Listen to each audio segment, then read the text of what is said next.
and welcome back to Franklin Covey's weekly podcast on leadership with Scott Miller. That's me. I'm your host, the interviewer of what's now the world's largest weekly leadership podcast. 5 years of interviewing some of the world's most profound thought leaders, business titans, authors, heroes, people who've survived remarkable tragedies and lived to share their story of thriving, forgiveness, and having a purpose-driven life. I've been very fortunate to have written a series of books about this podcast called Master Mentors from HarperCollins. Volume 1 and Volume 2 are now out, both in paperback, print, digital, audio, and video books by Lit Video, where sort of like Chicken Soup for the leadership podcast soul, with the permission of guests, every year I highlight 30 of them in the Master Mentors series and share one transformative insight that they shared either on air or off air. And Volume 3 will be releasing in the fall, on my way to 10 volumes in the Master Mentors series. Our guest today is the American patriot, a man of selfless service and investment in our country. His name is Gary Sinise. He has been on your television and movie screens for multiple decades. He has come to light in past decades for his dedication and selfless contribution to the members of our armed services, veterans, and to helping provide and recommit to our country's commitment to ensure that they can transition back healthily into society. His book was called Grateful American, A Journey from Self to Service. Gary Sinise, welcome to On Leadership. Thank you very much for having me, Scott. Gary, I thoroughly enjoyed reading your book. Of course, I've followed your career, as has every American and moviegoers and TV watchers alike for many decades. I want to start with a story that you write about. You were like many American teenagers, kind of trying to find your purpose in your junior high school years, moving around a bit with your family in the greater Chicago area. And you share a story in your book that I think is resonant to all of us. Our co-founder was, of course, Dr. Stephen R. Covey, the eminent leadership mind, his fame, of course, from The 7 Habits of Highly Effective People. This book has sold 40 million copies and has launched now what is the world's most trusted leadership company, Franklin Covey, who I've had the privilege to work here for 27 years. One of the concepts that Dr. Covey writes about in his book and is in our 7 Habits offering is this concept of having and being a transition figure. All of us in life have had a transition figure in our lives that changed the course of our thinking. They helped us to build an identity for ourselves and maybe moved us out of self-defeating patterns. I think it's fair to say you've had many of those, including a teacher of yours you referred to as Mrs. Barbara Patterson, that perhaps helped you move from one trajectory to another. Would you maybe open up and talk about the role that Barbara Patterson had in your life and how important transition figures are in all of our lives, both to have them, but also to be them for others? Well, thank you for having me. Yes, quite often those transition figures happen by accident. You don't know you're looking for them. And that's exactly what happened with me in high school. I was a struggling student. We had moved when I was younger, we moved from the south side to the north side, and then out to the west side, and then back to the north side of Chicago, the Chicago area. So I was kind of jostled around a little bit. And when you're younger, in those teen years especially, you're establishing relationships with people, you're making friends. And then I was kind of had gotten very close with people on the west side of the city where I was growing up in Glen Ellen, Illinois. And then we moved again, and I was kind of displaced. And I remember being a sophomore in high school, really struggling at Highland Park High School, academically, not doing well. The only thing I felt good about was playing music in a band. I had a band with a couple of pals, but generally I was really struggling in all my classes. Nothing was going right. And I happened to be standing in this hallway and actually probably skipping class. I was known to do that. And grades were very, very poor. And happened to be standing there with some of these band members looking pretty scruffy. And down the hall came this kind of hurricane woman that she just came blowing down the hall, on a mission, going from place to place. And she did a double take when she passed us, and she looked at us and she said, do you know the play West Side Story? And I happen to have seen the movie of West Side Story. It's about the two gangs, and they dance and they fight, in the play. And I did. And she said, well, I'm directing that, and you guys look perfect for the gang members. So come after school and audition for the play. And then she went blowing off down the hall. And we looked at each other and we kind of laughed. And, being in a play didn't seem like anything we wanted to do. But I was a little bit curious. So after school, I went and stood outside where everybody was going into this room to audition. All the pretty girls were going in there and everything. So I just followed everybody in, and with a little bit of a curiosity, not taking it very seriously at all. Didn't know what an audition was, had no idea what to do.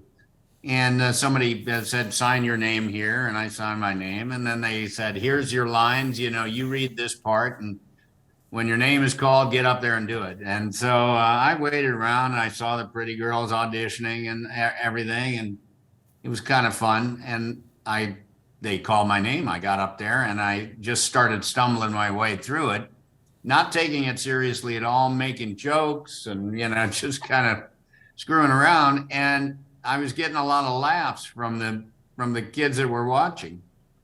And the next morning, everybody goes to see if the cast list, right? Anybody who's been in a play at high school, you go and you see if your name is on the cast list. Did you make it?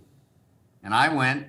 Everybody's crowding around the cast list. I looked, and there's my name. I got a little part in the play. I went and started rehearsing it. I fell in love with it. I became very close with the teacher, Barbara Patterson. And from that moment on, I just wanted to, this was a kid who was struggling in school academically, not doing well at all. But all of a sudden, I found this thing that I just loved, and I wanted to do it all. So I signed up for all the theater classes. I auditioned for the rest of my high school. I auditioned for plays and musicals. And I started playing leads in some of those plays, and I found I was good at it. I was a performer. I guess it came from some of the performing I'd been doing with my bands and stuff throughout junior high school and high school. And I just loved performing and loved getting up there and doing it. And to this day, she is in her 90s, Barbara Patterson. I have stayed in touch with her over the years. I started a theater company when I graduated from high school. The theater company is now very well known internationally, called Steppenwolf Theater in Chicago. It's almost 50 years old now. It's got a multi-million-dollar building. It all started because I happened to be standing in that hallway, and this transition figure walked down my hall. Just what was it? Was it destiny or fate or something? Who knows? But I happened to be in the right place at the right time, and it changed the course of my life for sure. I think what you just described is the ultimate definition of leadership. It was someone had someone else in their life that perhaps saw something more in themselves than they saw. And we know that all of us have been the beneficiary of that in our lives, in our careers, in our personal lives, professional lives. I appreciate the vulnerability you shared today, but also in the book about how you were generally struggling, not just beyond your grades, right, in terms of lifestyle and the vision for your life and such. So Gary, thank you for reminding all of us to thank those Barbara Pattersons in our lives, but also to make sure we are that in other people's lives as well, as leaders, as parents, as neighbors, as relatives. You've had a remarkable career, Tonys, Emmys, Oscar nominations. You're probably best known for your work both on the CSI series as well as a variety of major motion pictures. One was, of course, a turning point for you. It was Forrest Gump. It was your role as Lieutenant Dan Taylor. What changed for you? What changed in your whole mindset about service when that movie came out and you became a voice of returning back. You use the word back quite descriptively in the book, returning and re-engaging in the commitment to American service members. What changed in your life from that role? Gosh, many things. I hadn't done that many films prior to that. I directed a couple of movies. One was called Miles from Home with Richard Gere and a great cast. And the other one was I made a film of Mice and Men, and it was Barbara Patterson in high school who introduced me to Steinbeck. And I fell in love with Steinbeck, and she actually took one of our classes, drama classes, from Highland Park, where I grew up to Minneapolis on a kind of a two-day field trip for the class. And we saw 3 plays at the Guthrie Theater in Minneapolis. And one of those plays was of Mice and Men, and I was just knocked out by it. And later on, I ended up acting in it on stage. As I said, I started a theater company called Steppenwolf when I was 18, right out of high school. I just wanted to keep acting, wasn't going to college. Started the theater company with some kids. Now it's an internationally recognized theater company. Many great actors have come out of there.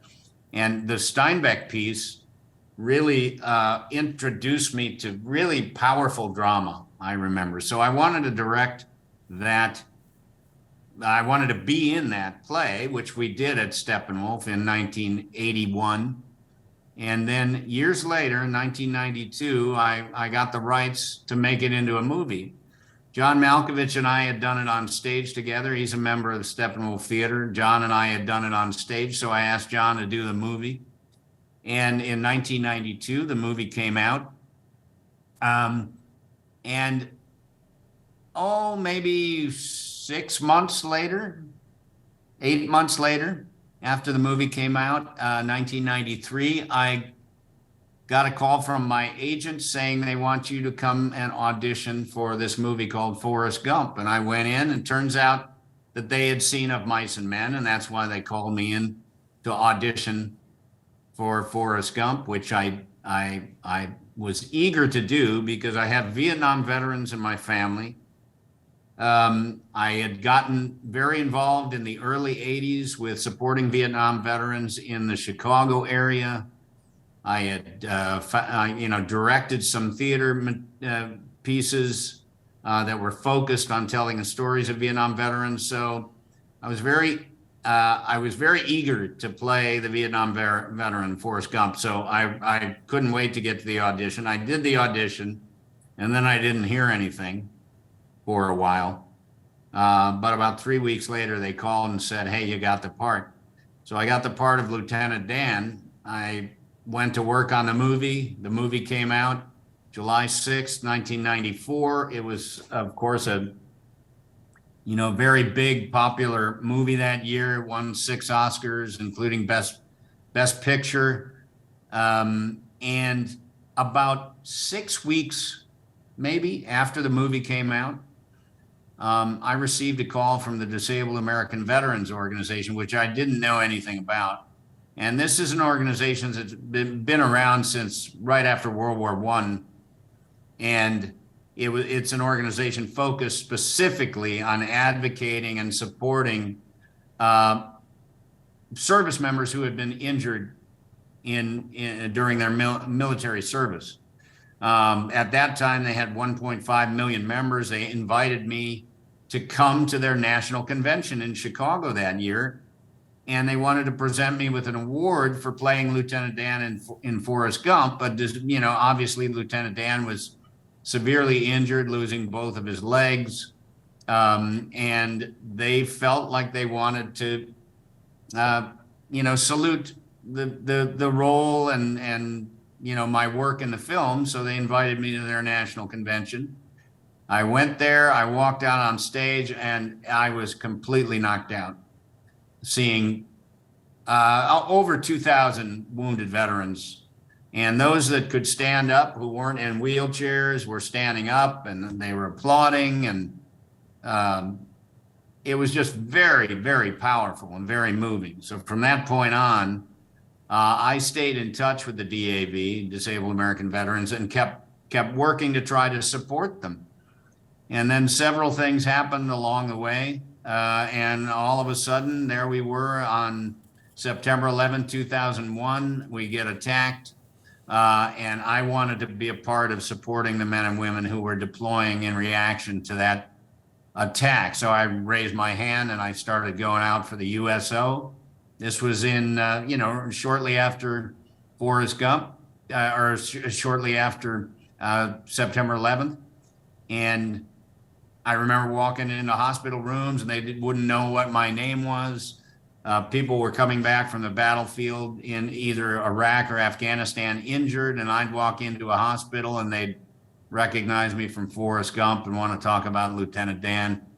And from that moment on, I just saw that there was a role for me to play in supporting the people that were coming home injured, supporting the families who have lost loved ones in Afghanistan and Iraq. And I just started raising my hand wherever I could. And that led to one thing, led to another. All of a sudden, I'm supporting multiple military and veteran charities, first responder charities, because I got very involved with the FDNY after September 11th. We all remember the firefighters rushing into those buildings, and 343 of them got killed that day. It was a powerful moment. In my book, Grateful American, the chapter about September 11th is called Turning Point. And that was a big turning point for me. I turned more towards service work than I had ever thought about. Prior to that, as it says, Grateful American, a journey from self to service, I was focusing on my acting career and, occasionally doing something to support the DAV, but nothing near what happened after September 11th. It was truly a turning point for me. And any leader, if you want people to support what you're doing, you have to put your boots on and get in the trenches. So I was trying to raise money for multiple military charities and asking people to donate to help me take my band to military bases and whatnot. And I knew that, the only way to do that, and having been a leader of Steppenwolf Theater and helped to build that theater, I just know what it takes. You can't expect somebody to follow if you aren't willing to get in the trench and go out there and do it. So I was putting my boots on and going here, there, and everywhere, trying to support the men and women who were serving our country, and then created a foundation. And that foundation was built on a long track record of going where they are living and working, and the hospitals and military bases, and long track record of doing that. So that's why you see my foundation with my name on it. Why would you put your name on something if you didn't, you put your name on something, and that means you are endorsing it and you are asking people to trust you explicitly with the support that you're asking them to give. And having been in those trenches and traveled the world and gone here and there and raised millions of dollars to support the men and women who were serving our country, I felt that I had built a pretty reliable reputation with regards to, doing the work to support them. And so I said, well, I'm going to put my name on this and people are going to know it's for real. And that's why it's called the Gary Sinise Foundation. Gary, it's a touching journey. Talk more specifically about what the Gary Sinise Foundation does, and maybe even share a story of, is there a memorable experience that kind of keeps you going? Was there a particular veteran or a family that the foundation, through the support of millions of Americans, have touched? Is there one story in particular that might inspire people to get involved? Oh, there's so many. way too many hold on one second. I'm going to shut this door. Gary Sinise has a real life like you and I, with family at home and dogs running around and grandkids in pajamas. Yeah, sorry. It's okay. It's all right. It was loud out there. You're Gary Sinise. You're allowed to walk off stage for a minute. It's okay. So. Talk about some of that. It's real life. Gary, two-part question. Talk about the work that the Gary Sinise Foundation does, and is there maybe one or two examples you'd like people around the world to know about that when they support your foundation, this is what happens? So we have multiple programs at the Gary Sinise Foundation, and the reason why we're so there's such a variety in what we do. We touch wounded service members, Gold Star families, first responders. We provide entertainment. We provide meals, all kinds of things at the Gary Sinise Foundation. The origins of all those programs just go back to what I was doing before I had the foundation. For example, one of our programs is called RISE, Restoring Independence, Supporting Empowerment. That is a program where we provide, it's specifically focused on wounded service members, people that are missing limbs, they have traumatic brain injuries, severe burns, blindness, you name it, whatever, very, very severely wounded folks because of their service to our country. And I'll give you one example of the origins of this program. I had started a program way back when, after going on my first trip to Iraq 20 years ago. And on that trip, I had visited Iraqi schools, and I had seen our service members rebuilding schools over there and trying to help the children. And this was during a time where the Iraq War was very difficult. There was a big insurgency. It was not very popular. There were a lot of criticisms about whether we should be in Iraq or not.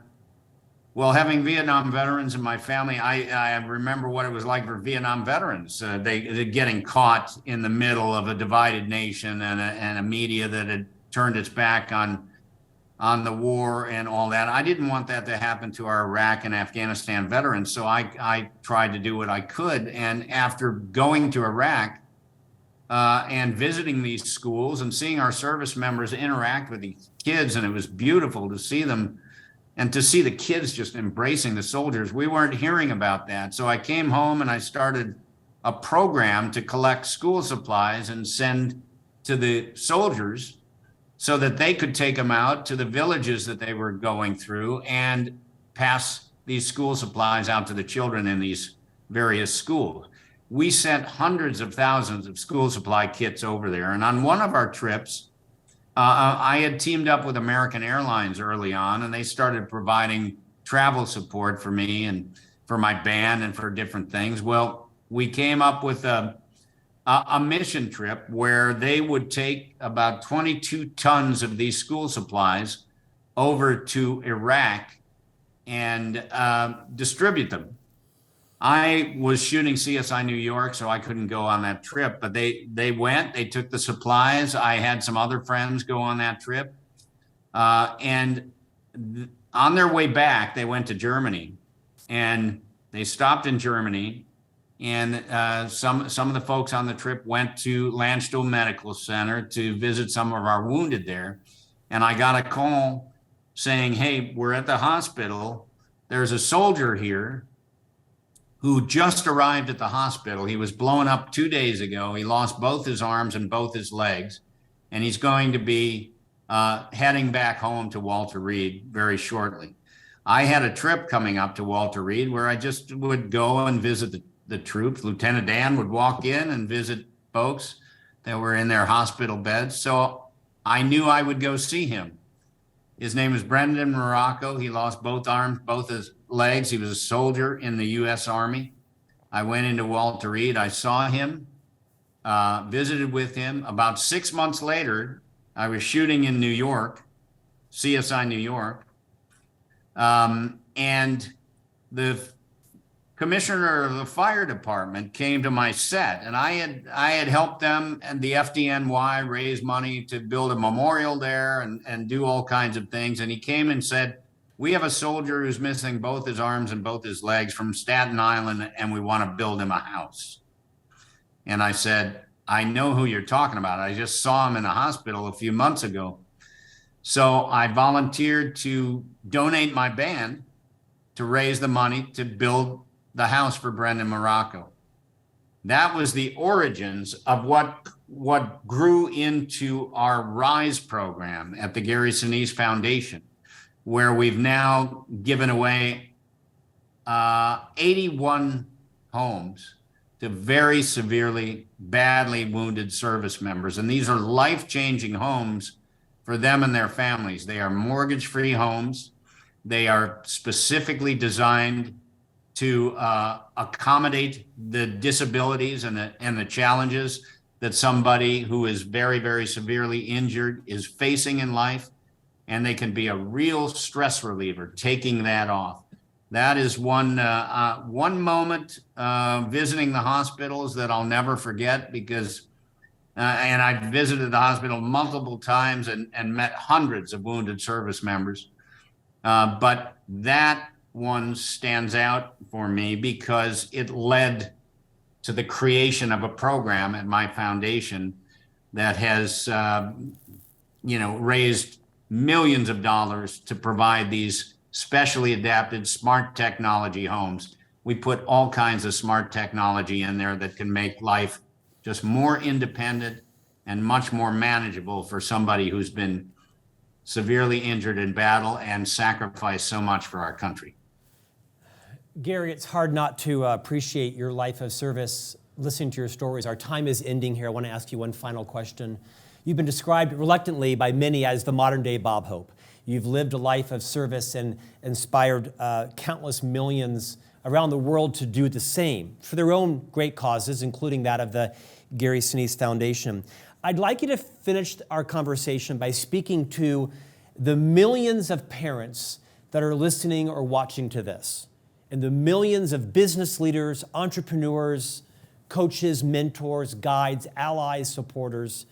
You were a kid in Chicago that was on the wrong path. You write about it very transparently in the book, not just poor grades, but skipping school and, casual, dereliction of responsibility and all kinds of things that are best read in the book, because you're very vulnerable about the path you were on. All of us have someone in our life we see, whether it's one of our children, whether it's perhaps a frontline employee.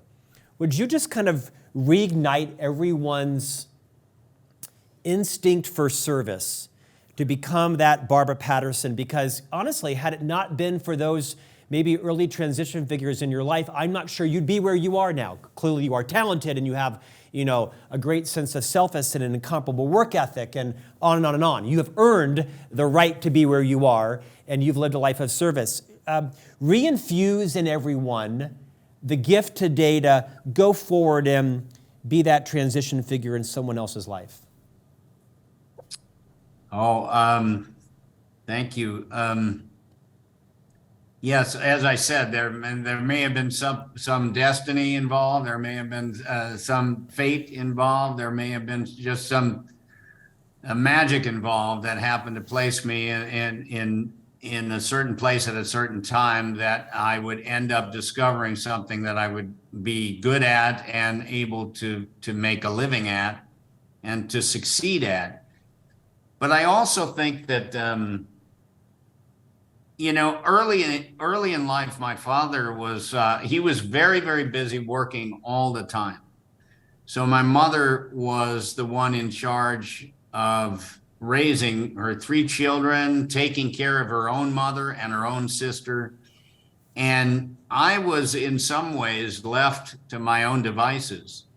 And that went 2 ways. One, I got into trouble and ended up falling in with, kids that were not necessarily doing the right thing all the time. On the other hand, it kind of forced me to make things up. And I found that at an early age, whether I knew it or not, there was something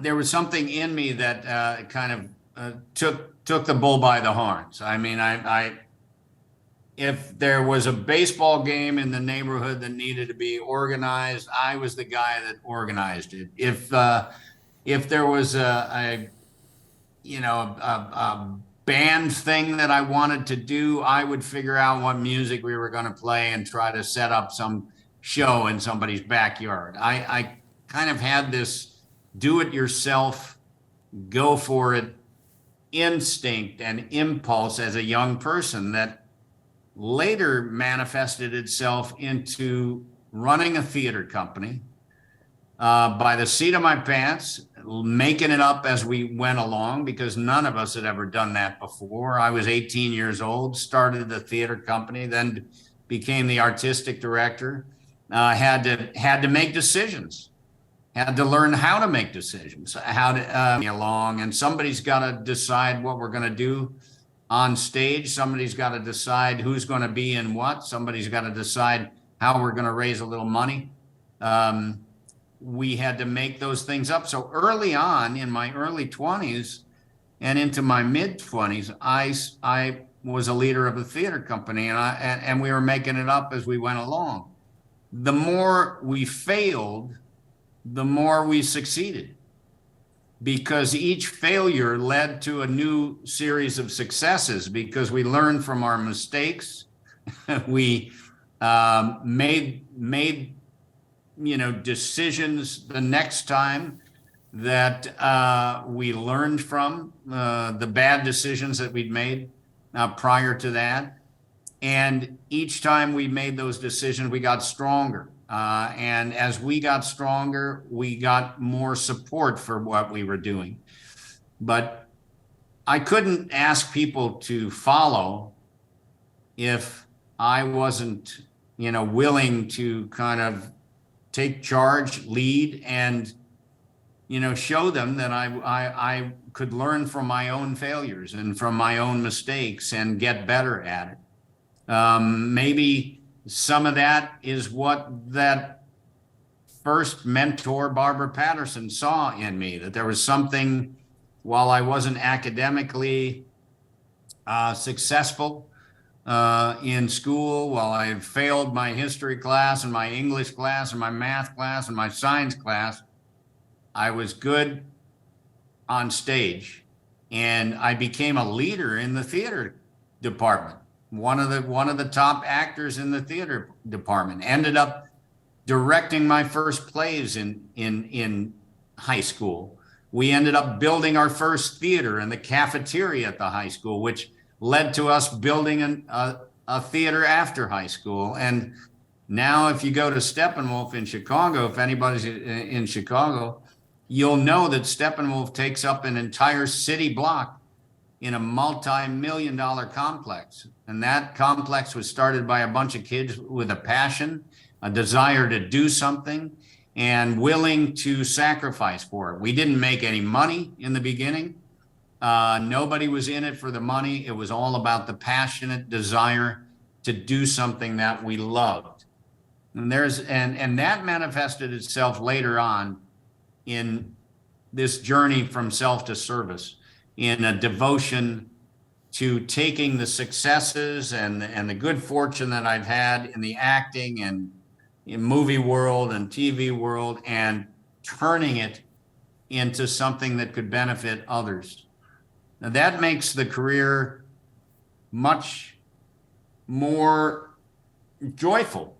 I mean, the fact that I was able to take my movie career and do something to create another nonprofit that has benefited a lot of people, that makes the movie career and the TV career all that much more worth it for me. There's a quote in my book: when joy connects to mission, a life of purpose begins to take shape. When joy connects to mission, a life of purpose begins to take shape. Why would you devote all kinds of time running around the country, all kinds of money, many, many hours visiting people that you don't know to try to help them through a difficult time, if you weren't getting some personal joy from that. And I've got, while the people that we help at the Gary Sinise Foundation are in difficult straits, going through difficult challenges, losing loved ones, we help kids that have lost parents, some very difficult and challenging things that we hear every day at the Gary Sinise Foundation. Yet, while we go through that, we know that our purpose and our mission here is to lift people out of their grief, lift people out of their circumstance and make them feel better. That's a joyful thing. And it's joyful to know that millions, have probably millions have seen my band around the world and, benefited in some way from some of the work that we've been doing over the years.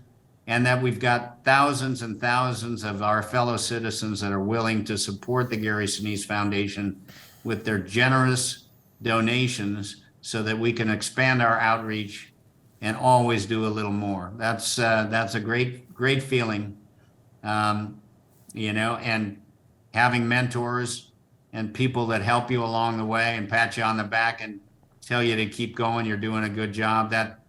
That can be the motivator to take another step forward each day.